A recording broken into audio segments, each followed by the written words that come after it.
La actitud complaciente, permisiva de los gobiernos de Hugo Chávez y Nicolás Maduro hacia el narcotráfico, la subversión guerrillera en la República Hermana de Colombia, el extremismo islámico, los grupos parapoliciales y paraestatales que han dominado la escena política venezolana en los últimos años, cuánto han influido en el incremento exponencial de la inseguridad ciudadana y los índices de homicidio que hacen que Venezuela sea el segundo país más inseguro del continente americano y uno de los 20 donde más dominan los grupos mafiosos y al margen de la ley. Ese es el tema de hoy en Área Reservada. Narcotráfico, guerrilla, subversión versus democracia. Bienvenidos.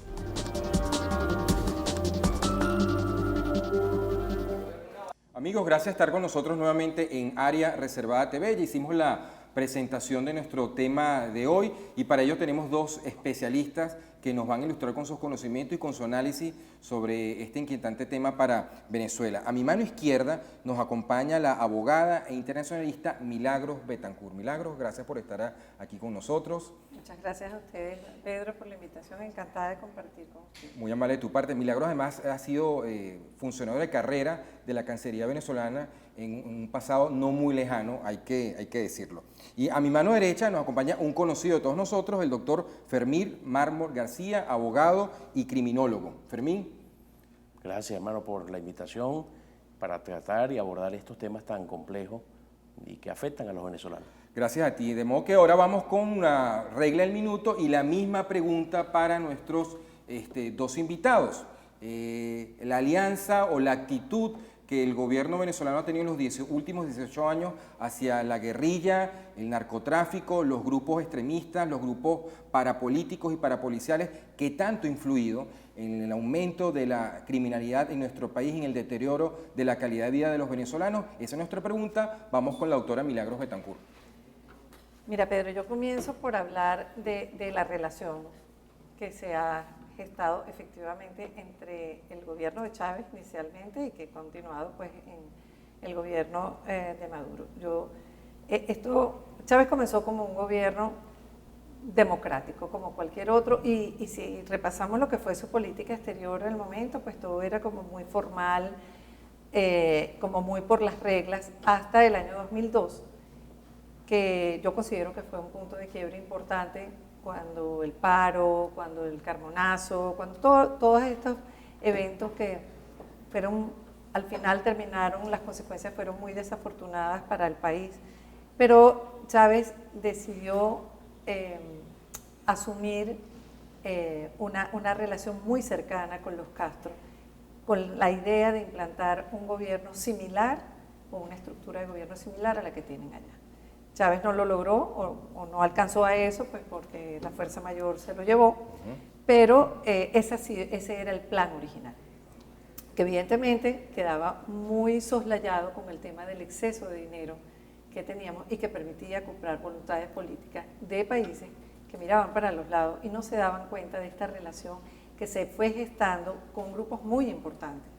Recordemos las veces que vino aquí el jefe de Estado iraní, vino 7 veces durante la presidencia de Chávez. Eso no es de gratis. Claro. Sabemos la relación que tuvo Venezuela con la FARC y sabemos el papel que ha jugado en todo el proceso de paz de Colombia. Perfecto, gracias Milagro. Fermín. Sin lugar a dudas que tenemos microestados haciendo vida dentro del Estado venezolano. Llamaremos microestado a aquella estructura de delincuencia organizada que domina territorio y controla una población a la fuerza. Hemos identificado algunos bloques criminales que son pertinentes para la conversación que estamos sosteniendo acá. Le hemos llamado bloque extranjero a la presencia en Venezuela de la FARC, del ELN, de los paramilitares colombianos, de las BACRIM colombianas, pero también de los garimpeiros brasileños. Es decir, tenemos una mezcla de estructuras criminales de delincuencia organizada referida al tráfico ilegal de drogas, al tráfico de armas, al tráfico de municiones, que por supuesto inciden en la vida, en la cotidianidad de los venezolanos, corrompiendo, deteriorando una juventud, pero por supuesto también generando violencia, porque ese corredor de la droga hay que protegerlo, y se protege a la fuerza y combatiendo. Por otro lado, también tenemos un segmento que hay un cúmulo de indicios. En el primer segmento que hablamos es plena prueba. Es decir, es común que tú como jefe del 6CPC, el jefe de una brigada del SEBIN en frontera, tengas que reunirte con el jefe de la FARC y el jefe del ELN. Eso pasa en el siglo XXI. Amparado por el Estado Nacional. Amparado, es decir, usted lo nombra jefe del 6CPC en San Fernando de Alpure y a la semana usted está sentado con el jefe de la FARC poniéndonos de acuerdo. Eso es siglo XXI en Venezuela. Cualquier hombre decente, que hay muchos en las instituciones que hemos mencionado, te podrá y les podrá a ustedes certificar lo que estoy diciendo. Ahora, eso ocurre en muchos países latinoamericanos, ocurre en muchos países del mundo, donde se dan este tipo de relaciones informales entre funcionarios policiales y funcionarios, grupos delincuenciales. La pregunta aquí es si eso ocurre porque el gobierno venezolano, el gobierno de Maduro y el de Chávez anteriormente lo permitía, lo amparaba. Era una especie de política de Estado no oficial. Sí. ¿Se podría afirmar eso? Se puede afirmar que si la FARC fue perseguida en lo que va del siglo XXI, en el territorio venezolano, si el ELN fue perseguido en el territorio venezolano, la respuesta es no, absolutamente no. Y eso fue una decisión política. Una decisión política, tanto que desfilaban sus grandes jerarcas en el Palacio de Miraflores. Entonces, no. La respuesta es, ellos contaron con una zona de aliviadero, una zona para invertir y una zona en donde la autoridad iba a coexistir con ellos, bueno, de tú a tú. Y eso deterioró, sin lugar a dudas, insisto, los índices de violencia, los índices de criminalidad, porque también esas estructuras extranjeras, bueno, sirvieron de ejemplo para las estructuras autóctonas, el nacimiento de los boliches o el fortalecimiento del Frente Bolivariano de Liberación, el nacimiento y fortalecimiento de los colectivos armados y violentos en las zonas urbanas, nuestros paramilitares urbanos, bueno, emulando estas estructuras, bueno, copiadas de este modelo socialista y estos modelos comunistas. Voy con tu introducción, Milagros, porque yo recuerdo, la gente joven no lo vivió, pero en los años 90, cuando Chávez todavía no era presidente, estaba formando su movimiento, hubo muchos señalamientos, acusaciones de la relación que él tenía con las Fuerzas Armadas Revolucionarias de Colombia, y recordaremos aquel famoso asalto a la base naval venezolana de Cararabo, a finales del gobierno del presidente Caldera, y se señaló que Chávez tenía vinculaciones con ese grupo. Siempre fue una sombra que hubo sobre su carrera política. Lo que tú planteas que a partir de 2002 hubo un quiebre, estoy de acuerdo contigo, pero no había ya suficientes antecedentes que esto era parte del proyecto político de Chávez. Bueno, claro, yo lo que te estoy diciendo, lo que te quise decir es que formalmente se inició, o sea, se comenzó a evidenciar a partir del 2002, porque Chávez se cuidó mucho en el primer año y medio de dar una fachada democrática de su gobierno. Me consta, lo viví porque además me tocó viajar con Chávez a las Naciones Unidas en 2 ocasiones y a otros foros internacionales. Y entonces él se cuidaba mucho esos 2 primeros años, que para eso, hoy en día yo, viendo retrospectivamente, para eso utilizó a José Vicente Rangel, que es un artista negociando, y ustedes lo saben, no se lo tengo que contar, y él fue su canciller, y él era el hombre que manejaba los hilos, todo, incluso esta relación con la FARC. Te puedo decir que en la propia Cancillería había una persona que existe todavía, que está vinculada a la familia Chávez por lazos de matrimonio, filiales, no consanguíneos sino políticos, que era el enlace con la FARC.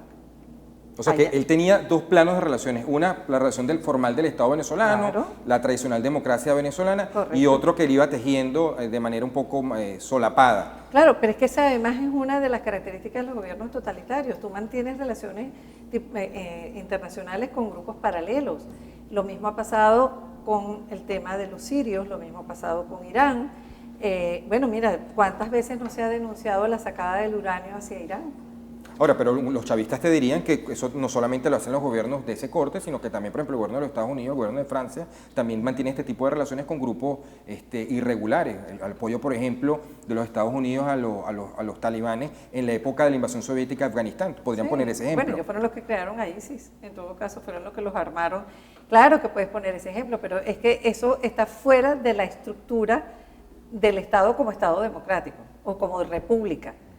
En cambio, en el caso nuestro, esto era un medio para ir disolviendo la república y llegar a lo que hemos llegado ahora. Entonces no estamos hablando de un mito, de una leyenda urbana. O sea, hay elementos concretos para decir que esas relaciones se establecieron. Bueno, mira, las pruebas las sacó CNN, la cantidad de pasaportes que se han entregado a los grupos sirios, que es un poco el temor de los Estados Unidos con el tema del terrorismo.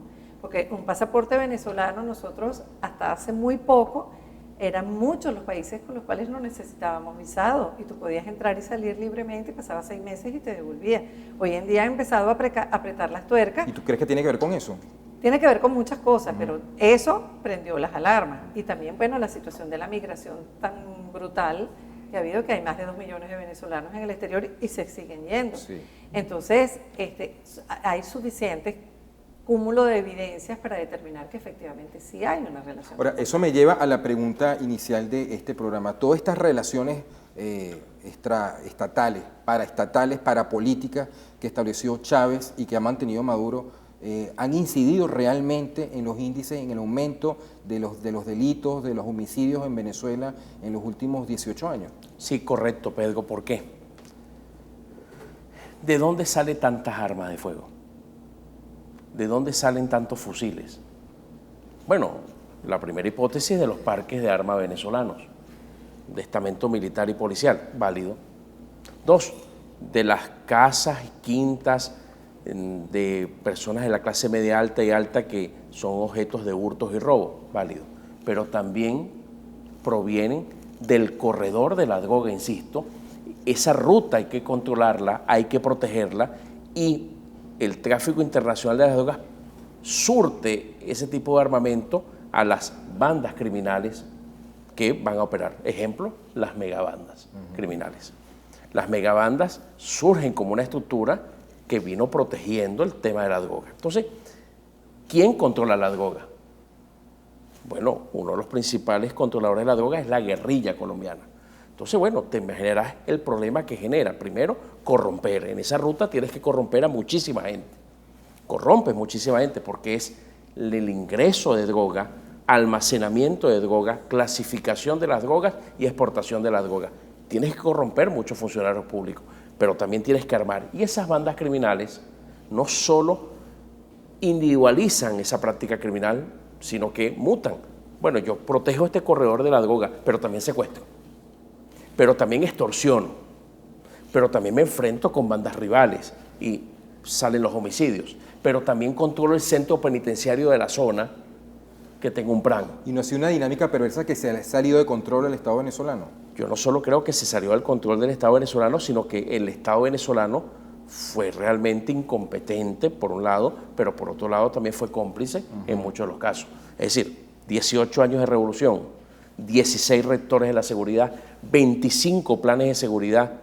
Bueno, ¿para qué han servido? Porque las políticas públicas, como tú bien sabes, se miden de acuerdo a los resultados, no de acuerdo a buenas voluntades. En materia de homicidios, bueno, en el mejor de los casos, usted es el segundo país con más homicidios del continente americano, en el mejor de los casos. Materia de secuestro, eres el 9º país con más secuestro con fines económicos del planeta Tierra. En materia de tráfico ilegal de drogas, estás entre los 20 países que menos controla sus fronteras. No evitamos el ingreso, pero tampoco evitamos el egreso, por lo tanto, modernamente se llama, somos un país colador. Pero en materia de corrupción, según Transparencia Internacional, Venezuela está dentro de los 10 países menos transparentes o más corruptos del globo. Cuando haces la sumatoria de este tipo de ritual que puedes medir, ningún país mide los hurtos, ningún país mide los robos, pero sí mide homicidios, secuestros, tráfico ilegal y corrupción. Venezuela, en un planeta de aproximadamente, profesora, usted me corrige, de 193 países aproximadamente, sí. Venezuela está dentro de los 20 países que más incidencia de delincuencia organizada tiene. Y eso es muy grave, Pedro. Si dice fácil delincuencia organizada significa que usted está abrazando el poder público, está controlando territorio y usted realmente está haciendo metástasis social en un país. Entonces estamos cosechando lo que se ha ido sembrando. Amigos, ya regresamos a un breve corte aquí en Área Reservada TV.